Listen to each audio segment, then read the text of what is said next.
Hi, welcome to my YouTube channel. Today we're starting our accounting for beginners series. So this video is basically meant for those who do not have any knowledge at all in accounting. So I've had this rhyme in my head since I was in secondary school, so I thought it's wise to teach it today. So it is tagged the rules of accounting. So it says all assets are debited, all liabilities are credited, all income are credited, all expenses are debited, all sales are credited, all purchases are debited, discounts allowed are debited, discounts received are credited. It is called the rules of accounting. Now, I normally sing it this way. It has been in my head for more than 13 years now.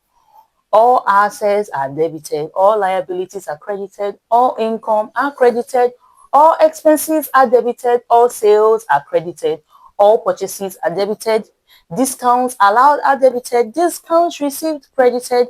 That rules of accounting, that rules of accounting. Now, it is very important for you to take note of this because it forms the foundation of anything we're going to be teaching subsequently for year. Every financial transaction will be basically classified either as an asset, either in form of an asset, or a liability, or income, or expenses, or sales, or purchases, or is a discount allowed, or is a discount received. Now, this is layman knowledge of accounting. It doesn't have to, this is not international financial accounting standards, or as the case may be. This is layman knowledge. Then secondly, what you have to know as a beginner of accounting is the double entry principle. It is very key. Now, it states that for every debit entry, there must be a corresponding credit entry. Now, allow me to state and vice versa, which implies that for every credit entry, there must be a corresponding debit entry. Now, let me give a T format of what it entails. Now, the layman knowledge of accounting, we have the T format. We have, let's say for example, we have debit, we have credit.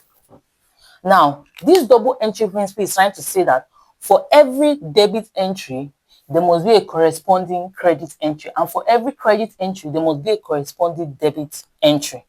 Now, layman knowledge, the debit side is always on the left hand side and the credit side is always on the right hand side. Take note of this. The debit side is always on the left hand side while the credit side is always on the right hand side. So subsequently now, in subsequent videos, I'll be expatiating more on this double entry principle as well as giving examples of what it means. Now, accounting is more like if one person is giving, another person is receiving. So sometimes they always say the debit the giver, credit the receiver, but not always, not in every cases, but still when it comes to the double entry principle. So subsequently we'll be expanding more on what this principle entails as well as giving practical examples. I hope this helps. Thank you for watching.